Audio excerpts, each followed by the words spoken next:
18:1. Lembrando vocês que nós retomamos a gravação do culto. O pastor Vinícius está aqui, está gravando. Ele posta sempre offline. Então você pode entrar, Apóstolo Davi Mouta, no YouTube. Ele vai voltar a postar as mensagens no YouTube e acionar o sino de notificação para você receber as mensagens. E também será postado na minha página, Apóstolo Davi Mouta. Amém? Em nome de Jesus, você pode compartilhar com os amigos. Glória a Deus. 1 Reis, capítulo 18. Quem achou, diga amém. Quem não achou, diga aleluia. O título é Um Chamado de Fogo, ou Batizado no Fogo. E sucedeu depois de muitos dias que a palavra do Senhor veio a Elias no 3º ano, dizendo: vai, mostra-te a Acabe, e eu enviarei chuva sobre a terra. E foi Elias apresentar-se a Acabe, e houve fome extrema em Samaria. E Acabe chamou Obadias, o qual era o governador de sua casa. Ora, Obadias temia muitíssimo ao Senhor, porque foi assim quando Jezabel extirpou os profetas do Senhor, que Obadias tomou 100 de profetas e ocultou-os em 2 grupos de 50 em uma caverna, e os alimentou com pão e água. Acabe disse a Obadias: adentra a terra e todas as fontes de água. Dias, adentra a terra. Escuta, olha o que Acabe disse: adentra a terra e todas as fontes de água, e todos os ribeiros, porventura, podemos achar ervas para salvar a vida dos cavalos e as mulas, para que não percamos todos os animais. Agora, olha no versículo 7. Enquanto Obadias estava no caminho, eis que Elias encontrou ele e o reconheceu, e prostrou-se sobre a sua face, e disse: és tu aquele que é o meu senhor Elias? E ele respondeu: sou eu. Vai e conta o teu senhor. E eis que Elias está aqui. E ele disse: no que eu tenho pecado contra ti? Tu queres me entregar o teu servo na mão de Acabe para me matar?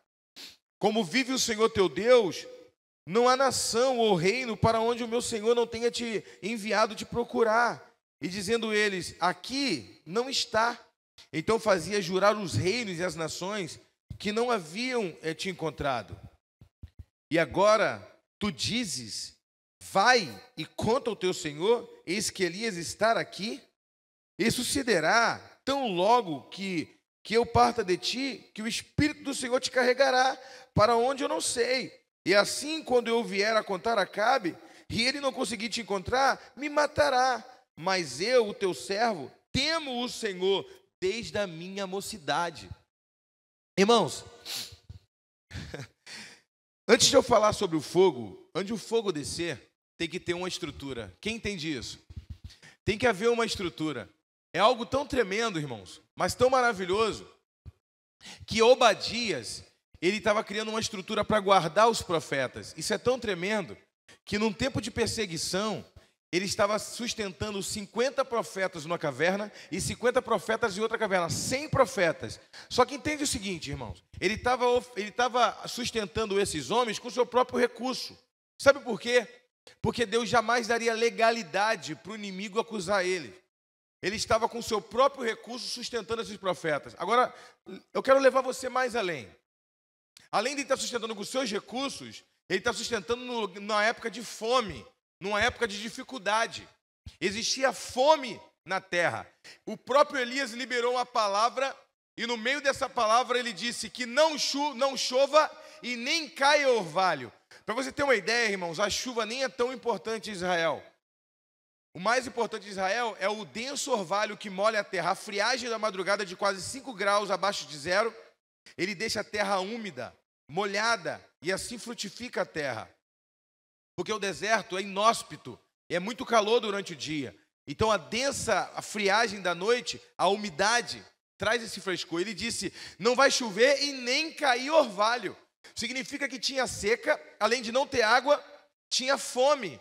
O povo estava morrendo de fome. Foi nesse contexto que Elias foi sustentado por uma viúva em Serepta.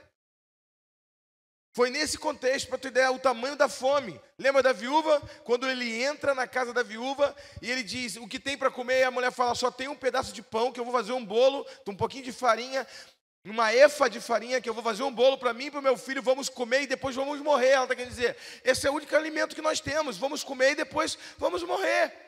Elias diz, vai lá e faz um bolo para mim que eu vou comer ele. Não é isso? É nesse contexto que esse homem está ofertando e sustentando 100 profetas na caverna. É no tempo de dificuldade. Agora entenda, há pão e água. Não tinha trigo para fazer pão. E esse homem estava sustentando. Não tinha água em lugar nenhum. E ele estava se virando e arrumando água para sustentar. Ele escondeu tão bem os profetas que Elias achou até, lá na frente Elias vai achar que ele está sozinho. Não tem ninguém, só sobrou eu. Deus disse o que para ele? Ainda tenho 7.000. Só 100 Obadias está cuidando. A questão toda é que esse Obadias, ele era um judeu temente a Deus desde da sua mocidade, mas ele trabalhava com Acabe, era um homem de autoridade. Esse camarada, Elias chama ele e diz, vai lá e diga para Acabe, para ele se apresentar até mim. Obadias diz, eu não tenho essa ousadia, porque o Senhor vive desaparecendo. E se eu falar para ele que tu está em tal lugar, e se o Espírito de Deus te tirar daquele lugar ali, ele vai me matar, achando que eu estou brincando com ele ou mentindo para ele. Por que antes de falar do avivamento, eu falei desse homem? Antes de falar do fogo, eu falei desse homem. Porque, irmãos, para Deus setiar uma igreja, primeiro tem que haver uma estrutura.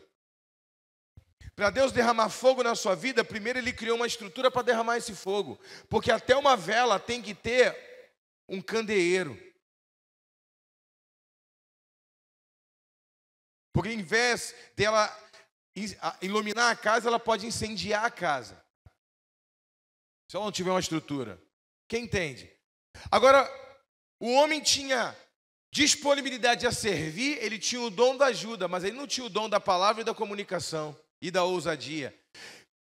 Ele criou uma estrutura para sustentar 100 profetas, mas ele não tinha ousadia para fazer o que um profeta tinha que fazer. Quem entende que cada um tem um chamado diferenciado? Elias queria que Obadias, além de sustentar os 100 profetas, que também fosse fazer o papel dele. Que ele disse, não, Senhor, não me faça isso. Eu tenho servido o Senhor com piedade. Eu tenho servido o Senhor com equidade. Eu tenho obedecido a palavra do Senhor. Porém, não me faça isso. Aí Elias disse, certo, vive o Senhor, que eu vou me apresentar. Segundo, irmãos, tremendo isso. Obadias, sem nunca ter visto Elias, quando ele viu Elias, ele reconheceu que era Elias. Porque Elias tinha um tipo de roupa. A primeira coisa que a pessoa identifica uma pessoa de Deus é pela roupa que ela veste. Se as tuas roupas parecem com a pessoa do mundo, a pessoa não consegue te identificar pela tua roupa, já mudou muita coisa. Eu não estou pregando aqui tradicionalismo não, porque eu vou falar sobre isso também. Não tem nada a ver com tradicionalismo. Tem a ver com saber se vestir. Amém? E ele já reconheceu Elias pela veste, sem nunca ter visto. Mas ele entendeu o seguinte, eu sou servo. Esse mesmo Obadias, pega a pix aí, é o mesmo camarada que usou todos os seus recursos, e quando ele morreu, lá na frente, a Bíblia vai mencionar que ele, depois de servir Elias, ele ainda serve Eliseu. E lá na frente, quando ele morre, sem nada, ele deixa uma dívida e os credores do marido dela vêm buscar os seus filhos como escravo. E ela diz para Eliseu, Eliseu diz, o que você tem? Eu não tenho nada na minha casa. E os credores estão vindo buscar. O meu marido era teu servo. Ele te servia. E essa dívida agora estão querendo levar os meus filhos para penhorar essa dívida como escravo. Eliseu diz, você diz que não tem nada? Traga, o que você tem? Ah, eu tenho um pouquinho de azeite. Só tem um pouquinho de azeite? E como é que você não tem nada? Irmãos, Eliseu está igual, aquela mulher está igual pobre. Pobre é assim, né? Vive dizendo que não tem nada. Quando dá um enchente, diz que perdeu tudo. Ou tu tem tudo, tu não tem nada, irmão. Não é verdade? A verdade é essa. Eu não tenho nada. Aí você vai até ele, e aí? O que você tem? Só tem um pouquinho de azeite. Aí, então você tem alguma coisa. E aí traz o azeite e multiplica. E manda trazer vasos e multiplica. Vaso na vizinhança toda. E eles trazem vaso e vai enchendo, e vai enchendo. Cada vizinho trouxe um vaso de tamanho. O Jefferson trouxe uma barricada desse tamanho, que assim nas costas. É bem a cara dele. Teve outros que trouxeram um potinho de manteiga, a margarina. Eu vou lá só para dizer que eu não fui. Eu quero ver aqui, o azeite multiplicando. Eu vou lá ver, só como curioso. Trouxe o potinho. Quando encheu, meu Deus, eu poderia ter ido para casa com muito mais. Significa, irmão, que dentro da igreja a palavra é mesmo, o semeador mesmo, mas cada um recebe na expectativa que cria.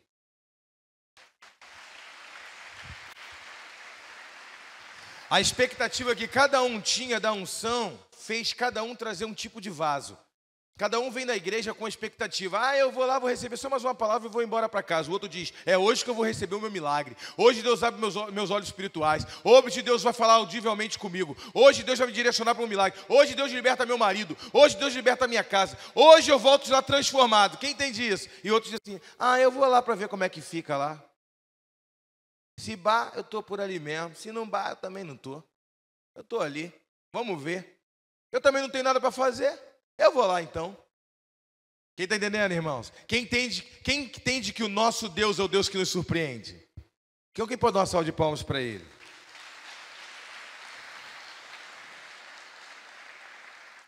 E aí essa mulher diz assim, o meu marido, teu servo, quem entende um tom acusativo? O meu marido, teu servo, ele te serviu. Aliás, você foi um dos profetas que ele te colocou pãozinho na tua boca. Agora deixou uma dívida para mim. Eliseu estava querendo dizer o seguinte, traz a unção do teu marido aí. Só deixou unção? Só deixou azeite? Traz a unção do teu marido aí. Porque você que fica dizendo, só fica na igreja, só quer saber de igreja. Esse trabalho está gerando unção. E quando a tua família toda prosperar, saiba, foi essa unção que desatou a sua família. Porque eu conheço, irmãos, pessoas que trabalharam a vida toda e nunca prosperaram. Mas pessoas que começaram a se dedicar na obra do Senhor, começaram a dar célula, começaram a trabalhar para o Senhor, Deus começou a prosperar eles. Sabe por quê? Porque a unção faz por você o que até mesmo sua mão não consegue fazer. Ei, murmuradora, Eliseu dizendo, né? Ei, murmuradora, tu que não diz que não tem nada, traz. O meu marido morreu, só tem dívida. Traga a unção do teu marido. Agora multiplica a unção. Agora você vende esse azeite. E aí viva disso, pague as contas e viva do restante. Eu fico imaginando quanto tempo aquela mulher ficou murmurando. Olha lá, eu falei para ele que era não gastar tudo com os outros, que não era para ficar dando nada para pastor, que era para cada um com os seus problemas, que era para fazer uma reserva para nossa família. Pensou só no ministério, não pensou na família. Eu sabia.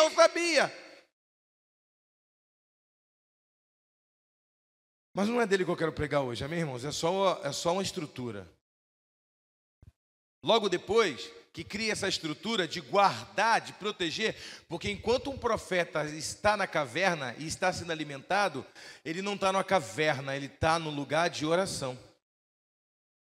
Na verdade, Deus estava dando uma estrutura, usando Obadias para dar uma estrutura para aqueles profetas, que para da caverna eles orarem. Elias foi o porta-voz. Mas existem pessoas orando, Senhor, até quando eu vou ter que ser sustentado por um homem? Senhor, levanta alguém, levanta uma pessoa para poder desbaratar, jogar esse principado por terra. Então, irmãos, a unção de Elias foi a resposta de uma comunidade da fé orando.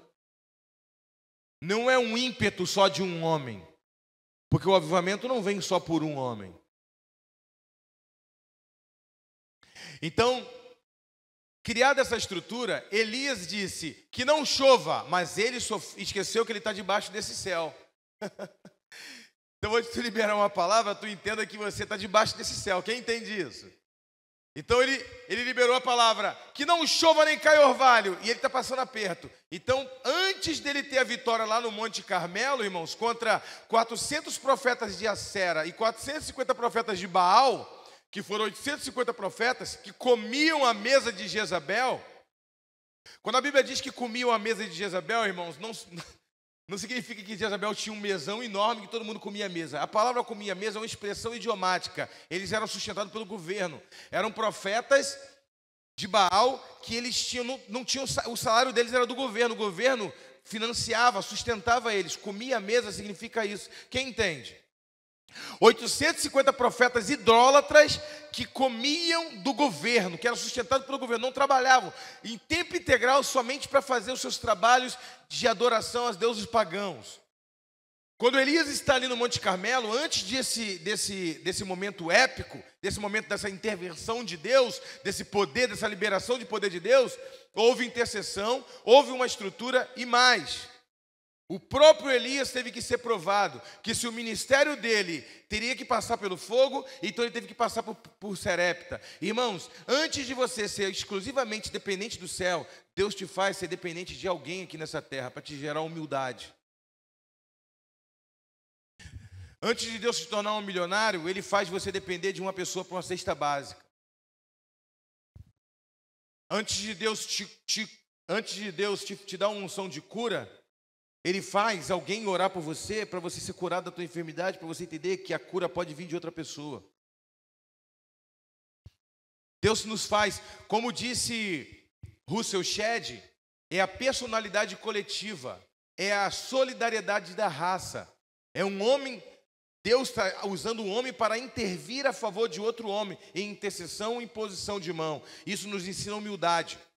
Ele continua dizendo que até uma mosca antecedeu o homem na ordem da criação para ensinar o homem humildade. Até uma mosca nasceu primeiro do que Adão. Adão foi o último a ser criado.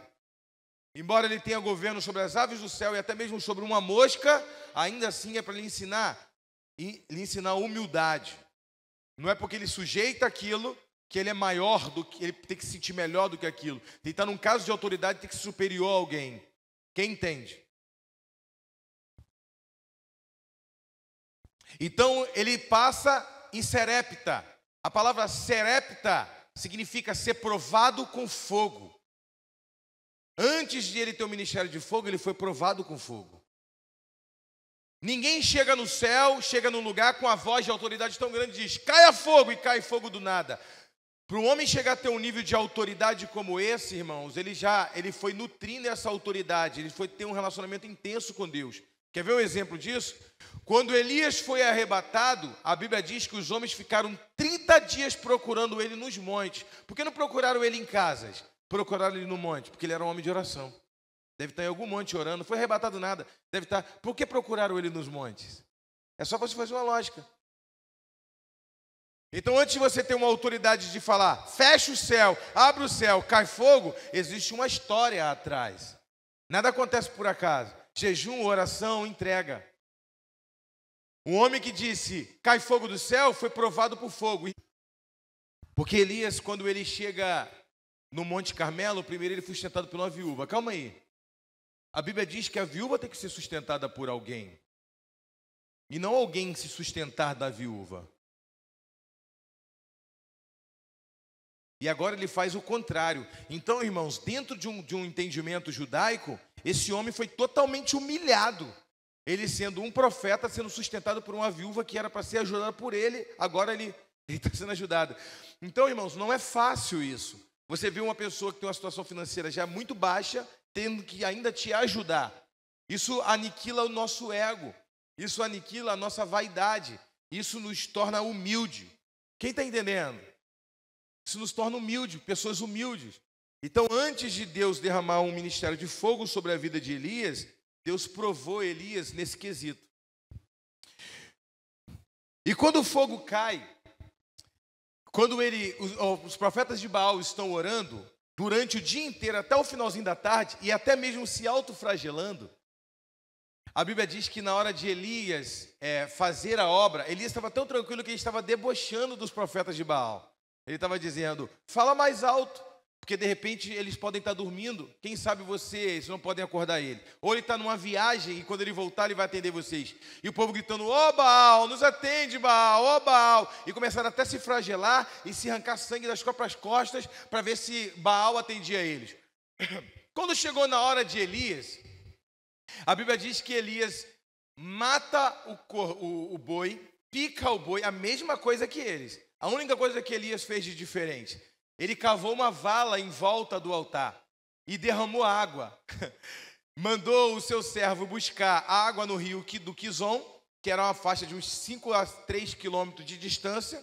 Provavelmente ele foi de carruagem. era onde tinha água mais próxima, e buscou a água e derramou. Por quê? Elias, ele não queria simplesmente fogo. O fogo era para derrubar os principados. Mas o que ele queria, na verdade, era chuva. Por trás de tudo aquilo ali, ele queria derrubar o principado para que o céu se abrisse, porque ele tinha o interesse da chuva. Entenda, toda guerra espiritual que você enfrenta, você já tem que olhar, através da guerra, o despojo que você vai ter. Porque senão você vai lutar guerras infindáveis, que vai cansar os seus braços e você nunca vai terminar de guerrear. Quem luta uma guerra sem fim, fica enfadado. Quem luta uma guerra sem fim, que parece que nunca termina, fica angustiado, sim ou não? É claro que fica. Então logo, quando você consegue enxergar, depois dessa guerra, eu vou ter a chuva é bênção. Então ele está ali tranquilo. E quando ele coloca água, ele está querendo dizer, eu quero chuva, então eu tenho que semear água. Não, vocês entenderam. Ele coloca água ao redor, e a Bíblia diz que o fogo do céu consome o holocausto, o fogo do céu consome as pedras. Já viu o fogo consumir a pedra, irmão? Consome as pedras e seca toda a água que tinha ao redor da valeta que ele cavou. Ou seja, logo depois que a água evaporou e subiu aos céus, Deus derramou a chuva. Ele semeou a água, ele colheu chuva. Até Deus honra e respeita o princípio de semeadura e colheita. Perderam uma grande oportunidade, hein? Eita glória!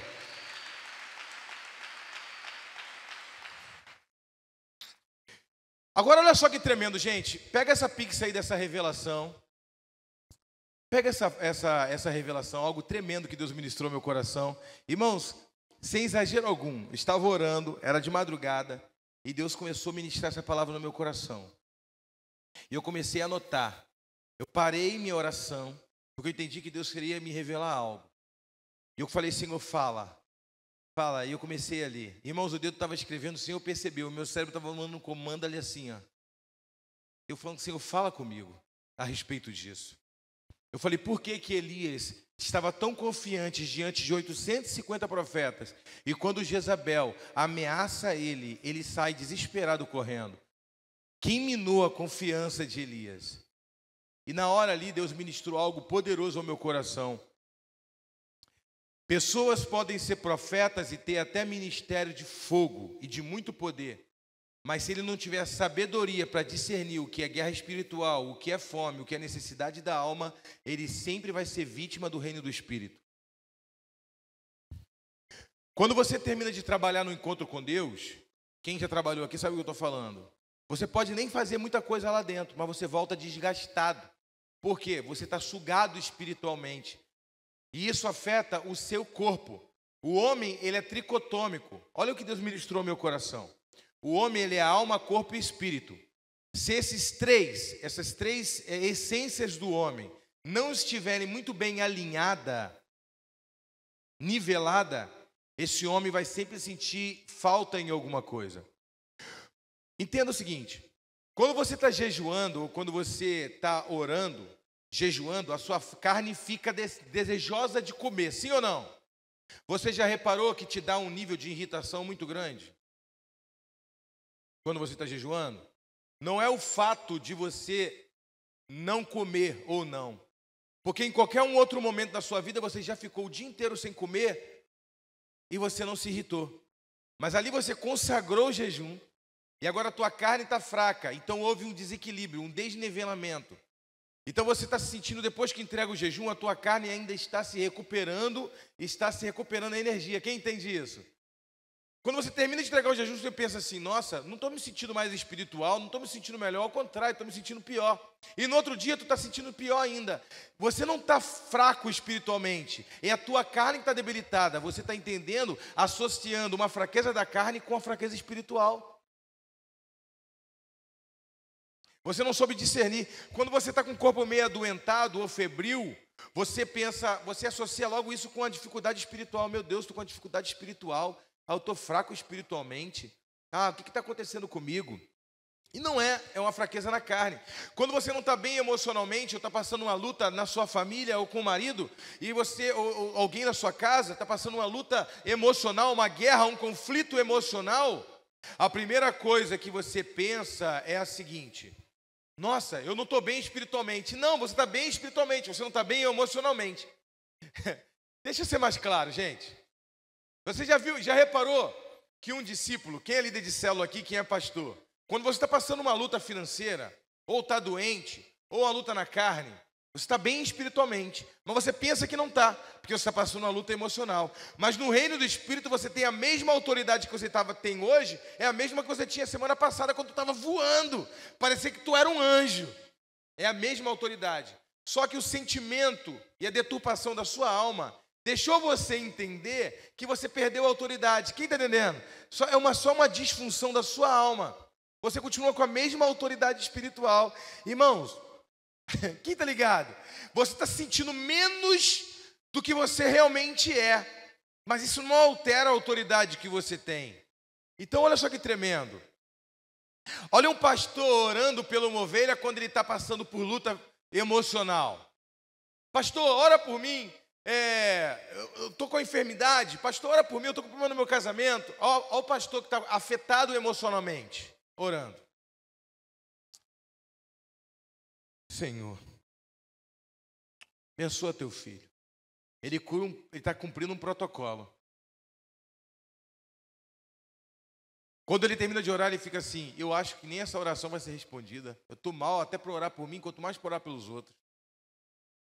Aí o pastor, quando está bem emocionalmente: Senhor, em nome de Jesus, eu creio, Deus, com toda a força do meu coração e do espiritual que esse homem já recebeu.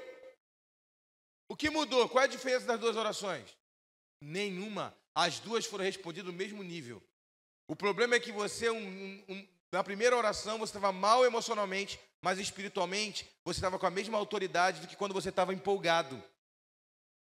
Por isso, irmãos, Eli acabou de olhar para Ana e falou: mulher, tu tá bêbada? Ela disse: meu senhor, eu não estou bêbada. É 9 horas da manhã. Isso aí é para o pessoal que era ex-pinguço lá da Mache. Eu não. Eu fui criado na igreja. Eu nunca fiz isso não. Ah, é? A minha alma está aflita. Eu quero só um filho. O profeta todo desligado, a vida carnal, que não tomava conta da família, um cara todo desorganizado, mas tinha autoridade. Ele estava num cargo de autoridade. Quem entende? Ele chega para a mulher e fala assim: ah, tu quer um filho? Então seja conforme o seu pedido. E Ana engravidou. Ele não fez uma invocação. Ele não fez: eita, cria um ambiente profético agora que eu vou profetizar para essa mulher engravidar. Ela já estava quebrantada, ela já pediu oração, ele só liberou a bênção. Quem entende isso, irmão? Então, irmãos, o que eu quero dizer para você, bota na tua cabeça: o teu estado emocional não te define. O que pode roubar a tua autoridade espiritual é só pecado, e pecado não confessado e não arrependido. Então, se você hoje é um profeta que cai fogo do céu, e amanhã tu está afetado emocionalmente, não significa que você perdeu a autoridade, não. Elias não soube, irmãos, entender. Ele passou o dia inteiro. Depois que ele passou o dia inteiro em intercessão, ele ainda teve que pegar na espada para matar os profetas, os falsos profetas. Ele não só guerreou espiritualmente, mas ele estava cansado fisicamente. Agora ele recebe um ataque aonde? Na alma. Olha como que o diabo trabalha, irmãos. Ele teve uma vitória no Monte Carmelo. Principados caíram por terra, sim ou não? Espiritual.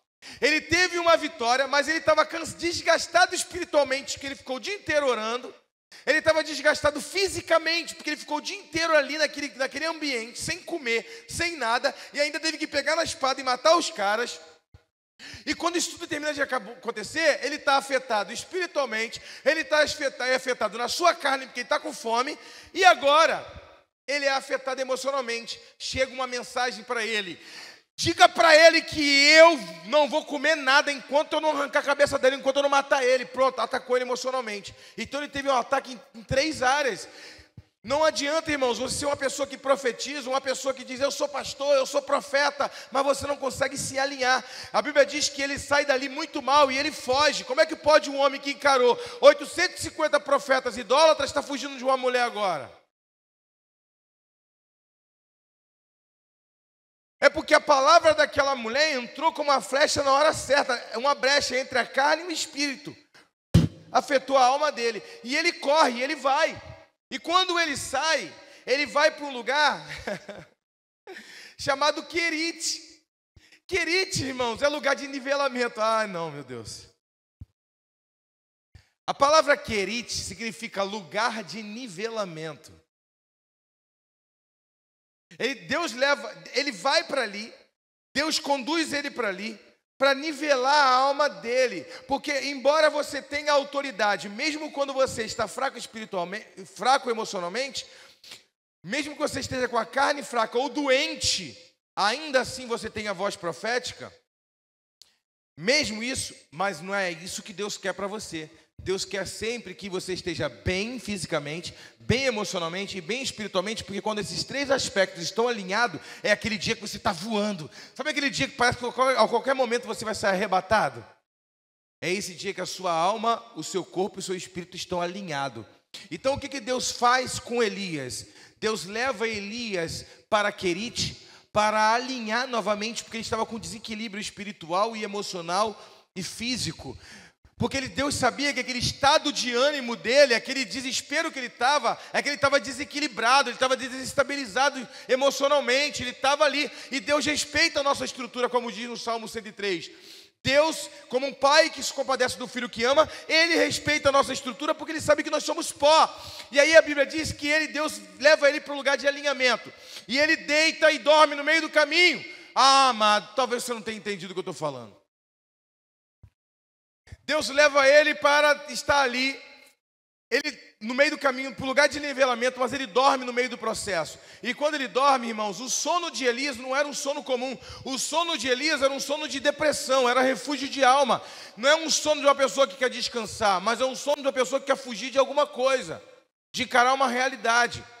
Tem pessoas que viajam em viagens psicodélicas, enchem a cara de maconha ou de cocaína e criam um mundo virtual na sua mente para fugir de uma realidade. E quando a droga passa, ele volta para o mundo normal, e o mundo normal não é o que ele quer. O mundo normal tem dor, o mundo legal, ele tem que encarar o fato do pai dele morreu. O mundo normal, no mundo real, ele tem que encarar a sua realidade como um homem, com oração, com postura, com trabalho. Ele não quer, então ele vai enfiar mais droga, mais cachaça, mais álcool nele. Ele está nesse estado de viagem e ele cria um mundo dele.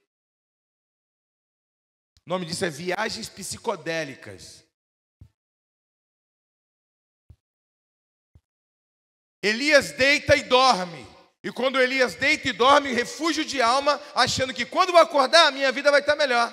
Quando eu acordar, o meu casamento vai estar melhor. Isso tudo vai passar. Tu vai acordar e o problema vai estar em dobro. Porque se você não resolve ele, quem vai resolver para você quando está dormindo?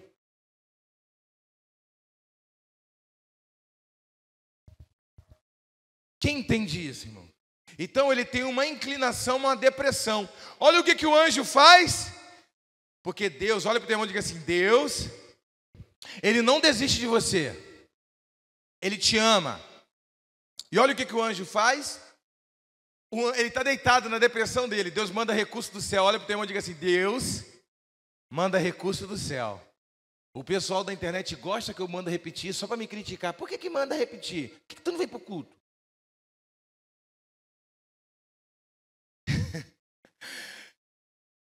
O anjo toca na lateral dele e diz: Ei, Elias, come e bebe, tem água e tem pão na pedra assado. Elias come. Irmãos, quando você está mal, sempre Deus vai mandar recurso do céu para te levantar. Você não é descartável. Você pertence a Ele. Deus não te usa por te usar. Ele te usa porque tu é filho dele. Mas você é filho. Um filho trabalhando nos empreendimentos do pai. E aí o anjo toca nele e diz: come e bebe. Ele levanta. Irmãos, olha que é a intimidade com o céu. Eu quero chegar nesse nível. Não no nível que ele estava ali, mas no nível de assim: um anjo toca nele, traz pão, e ele olha o anjo, come o pão e volta a dormir. Se tu vê um anjo na sua frente, tu vai voltar a dormir, irmão, aquela noite? O anjo toca nele, ele come o pão e volta a dormir. Sabe o que acontece? Passa um tempo depois, o anjo toca nele de novo, dá mais um pedaço de pão e água. Irmãos, isso aí já aprendo uma coisa: Deus não tem problema nenhum da gente repetir. Então pode repetir, pode comer 2 vezes. Amém? Quem pode dar uma salva de palmas para o Senhor Jesus? E aí ele vai. Só que em vez de ele cumprir o propósito dele, o que ele fez, amado? Em vez de ele cumprir o propósito dele, ele se enfiou na caverna. Deus deu recurso do céu. Deus enviou ele para o lugar de nivelamento. Deus levou ele para equilibrar a alma dele, ajustar novamente, porque ali o corvo estava alimentando sua carne física, o seu físico. Ali Deus estava tratando a alma dele com recurso do céu, dizendo, estou contigo, cuido de você. E atrelando a sua vida espiritual para poder nivelar nova a alma, corpo e espírito. Mas ele não se deixou ser ministrado e ele foi para a caverna. Quando ele chega numa caverna, em vez de cumprir o seu propósito, a Bíblia diz que Deus olha para ele e diz assim, Elias, o que tu viestes fazer aqui?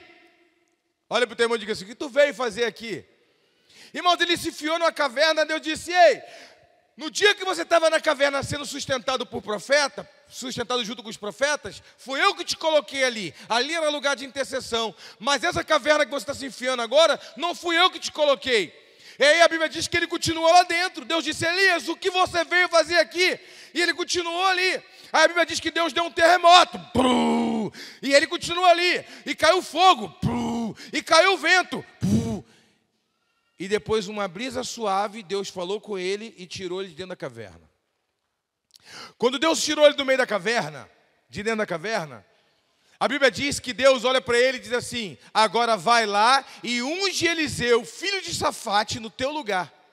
Porque Deus estava querendo dizer o seguinte para ele, não tem como eu continuar trabalhando contigo, você está muito desestabilizado emocionalmente e espiritualmente. Hoje você pode, se você não se deixar eu te curar, se você não se permitir ser nivelado novamente, mesmo dando o recurso do céu, mesmo te levando para o lugar do nivelamento, mesmo te levando para o lugar da cura, mesmo te levando para o lugar da libertação, mesmo investindo em você, você ainda optar pelos seus caminhos e não deixar ser ministrado pela cura, mas ficar focado só na ferida, mesmo que você tenha um chamado, eu estou impossibilitado de te usar. Porque a pior coisa que existe, irmãos, é alguém dar um microfone para uma pessoa ou dar um ministério para uma pessoa desequilibrada. Ela fere muito mais as pessoas do que ela cura. Então tem pessoas que caem muito fogo, que ora cai fogo, mas ela cai fogo no lugar errado. Em vez de cair fogo no principado, cai no membro da igreja, cai nas ovelhas, cai na família, cai nos filhos. Antes de uma pessoa ser usada para cair fogo num principado, ele tem que passar pelo fogo. Ele tem que ser provado pelo fogo. Depois ele tem que ser ministrado, ser auto-ministrado e ser ministrado do alto. Tem que ser uma pessoa comedida, uma pessoa que saber ler tempos e épocas e situações. E quando ele entra ali, agora vai lá e unge Eliseu, filho de Safate, no teu lugar. E o interessante é que quando a Bíblia... Ai, meu Deus, não, pega essa aí, irmãos. Quando Deus falou isso comigo, olha, eu vou te falar. A Bíblia diz que quando Eliseu está andando com ele, atrás dele, a Bíblia diz que um redemoinho leva os dois para o céu. Elias não subiu aos céus num carro de fogo. Lê 2 Reis capítulo 2. A Bíblia diz que Elias subiu aos céus num redemoinho. Um carro de fogo separou Elias de Eliseu. Um carro de fogo. Irmãos, não poderia ser um carro d'água, ou uma tromba d'água, ou um vento. Por que um carro de fogo? Porque é o teu ministério que separa você do seu discípulo.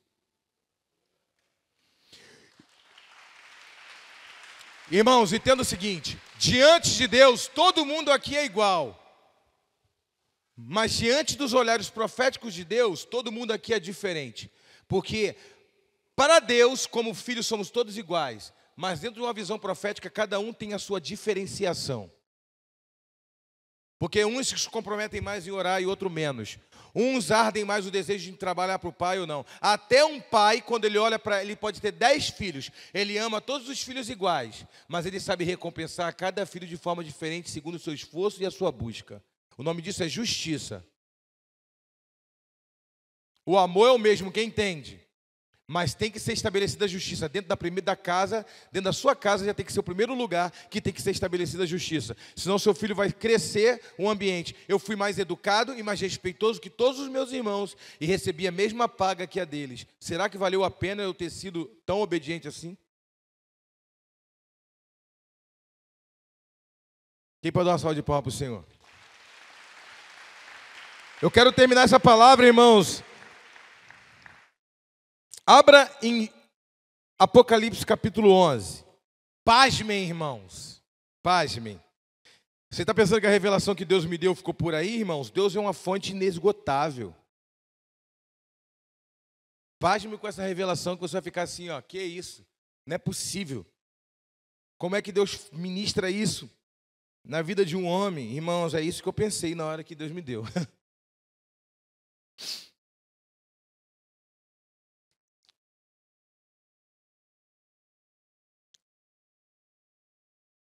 Quem achou, diga amém.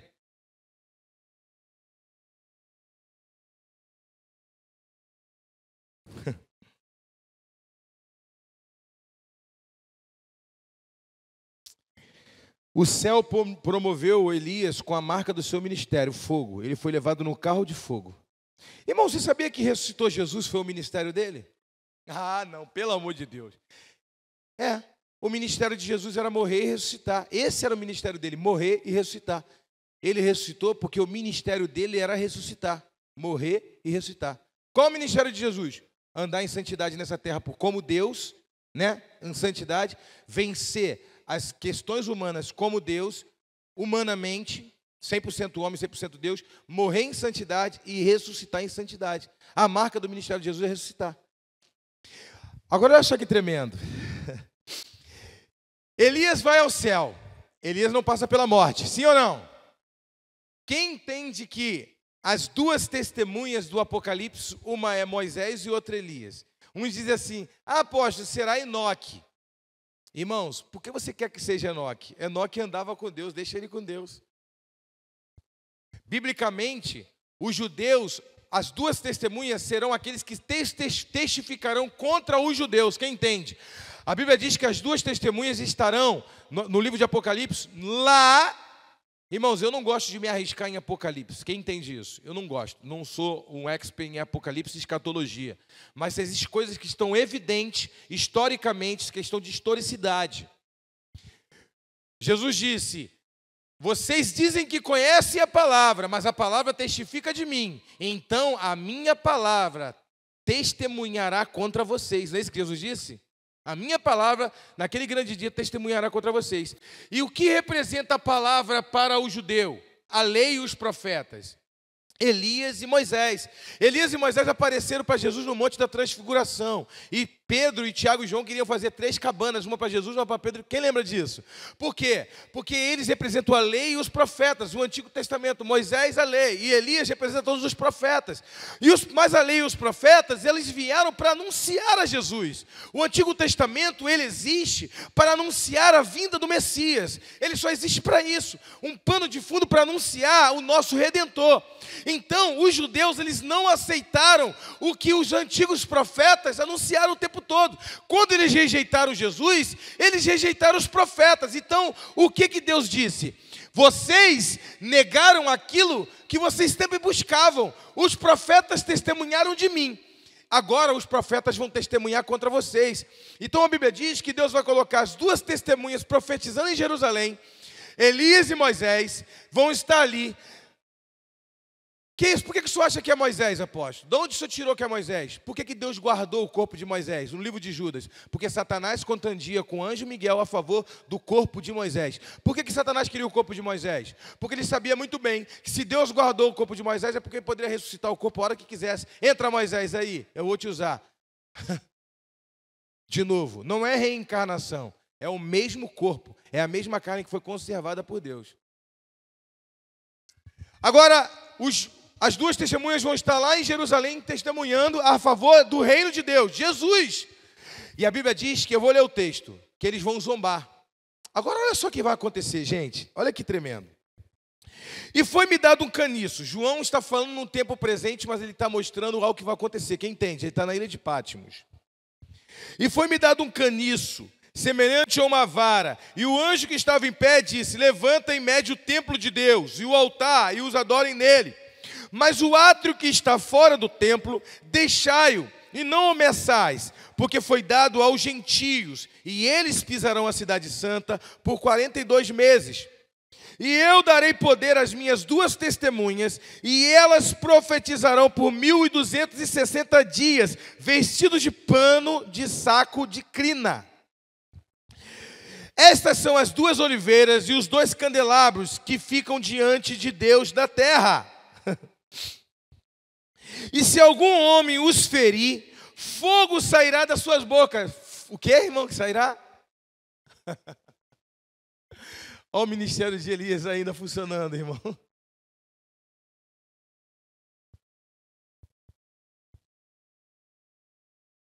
E se alguém os ferir, fogo sairá de sua boca e devorará os seus inimigos. E se algum homem os ferir, e deve desta forma ser morto. Estes têm o poder de fechar o céu, quem vê Elias de novo aí, para que não chova nos dias de sua profecia. E tem o poder sobre as águas para transformá-las em sangue, e de ferir a terra em todas as pragas, sempre que quiserem. E quando tiverem determinado o seu testemunho, a besta que sobe do abismo os vencerá, e os matará. E os seus corpos mortos ficarão na rua da grande cidade, ou seja, de Jerusalém, jogado ali no chão, que espiritualmente se chama Sodoma e Egito, onde também o nosso Senhor fora crucificado. Onde Jesus foi crucificado? Em Jerusalém. E aqueles dos povos e famílias e línguas e nações verão os seus corpos mortos por 3 dias e meio, e não permitirão que os seus corpos mortos sejam postos em túmulos. E aqueles que habitam na terra regozijar-se-ão sobre eles e alegrar-se-ão, e darão presente uns aos outros, porque esses 2 profetas haviam atormentado os que habitavam na terra. E após os 3 dias e meio, o espírito de vida vindo de Deus entrou neles, ou seja, vai entrar, mas ele está tendo a visão do futuro. E eles ficaram de pé, e um grande temor caiu sobre aqueles que os viam. E eles ouviram uma grande voz do céu, dizendo-lhes: subam para aqui.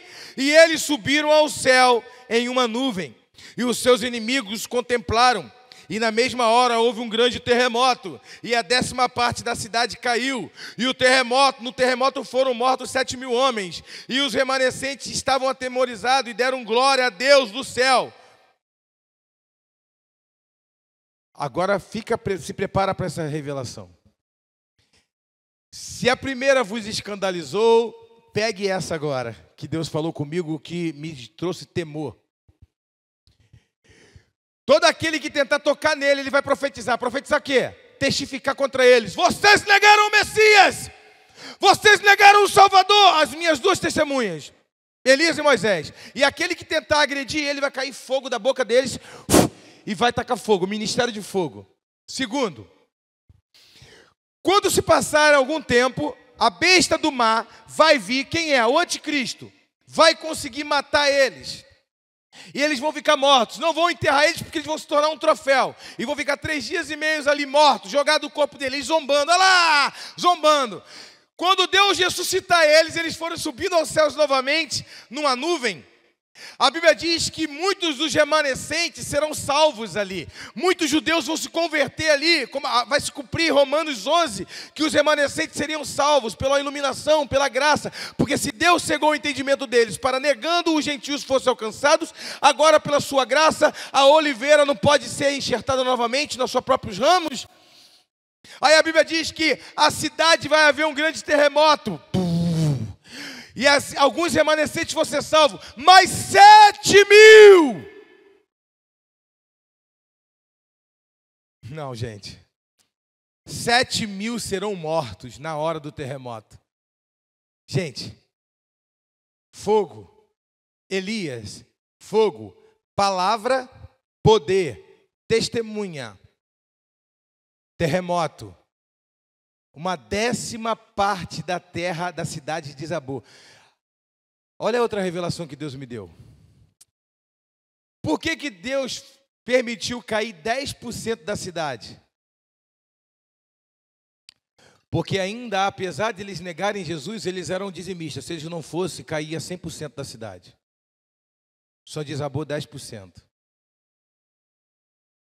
E quando desabou 10% da cidade, 7.000 homens morreram.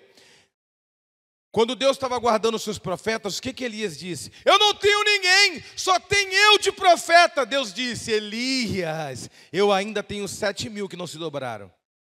7.000 que estavam guardados em cavernas, mas ainda eram servos do Senhor. Estavam intercedendo para que um estivesse em evidência. Agora, naquele contexto ali, tem 7.000 rebeldes revelados. No tempo de Elias, tinha 7.000 submissos ocultados. Ali, agora nesse tempo do Apocalipse, tem 7.000 rebeldes se expondo.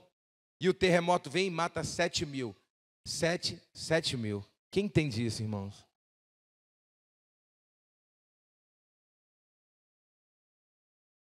Agora, pasme o que Deus ministrou ao meu coração. Eu quero fechar aqui.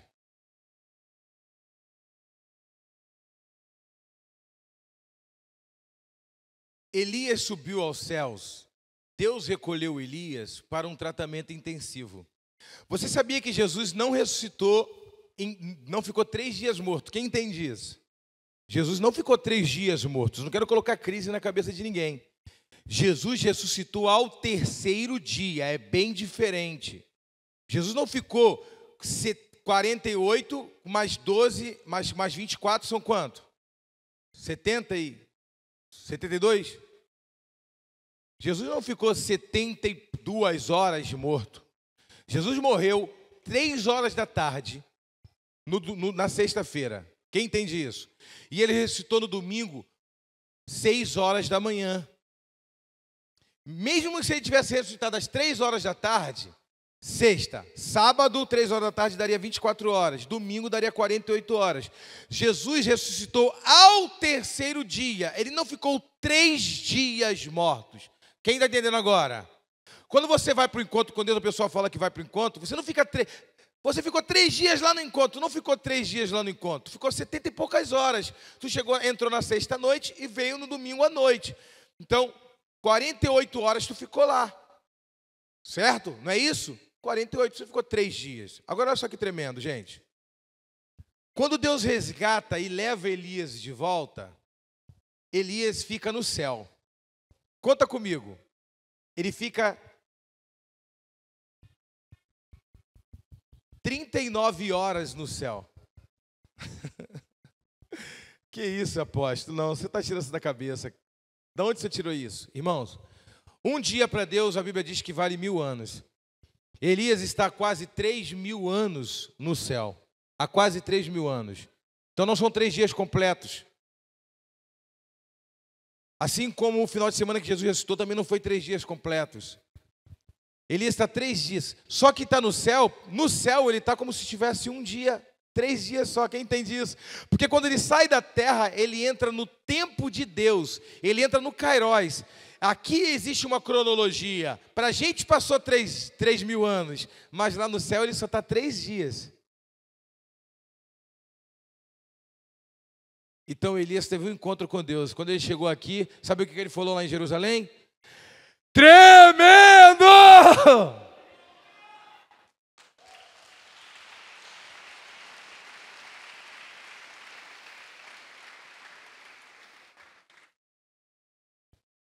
Deus levou ele para o lugar da cura. Olha, se eu mando o céu aqui embaixo para te trazer cura e te nivelar, porque eu quero te usar, e você não aceita o recurso do céu, então eu te levo. Se eu mando o SAMU na sua casa para te dar uma injeção, não adianta, eu mando o SAMU te trazer para o hospital. Não entenderam. Eu mandei enfermeiro para ir na tua casa te curar, mas isso não foi suficiente, então eu te trouxe para o meu hospital. Deus levou Elias para lá, 3 anos no tempo de Deus, 3 dias no tempo de Deus, recebendo cura, para poder usar ele novamente. E usou como? No mesmo ministério que ele tinha na terra. Ele anunciou a palavra, e aqueles que duvidavam, ou seja, os pagãos, saía fogo e consumia. Quem pode dar uma salva de palmas para o Senhor? Ministério de louvor.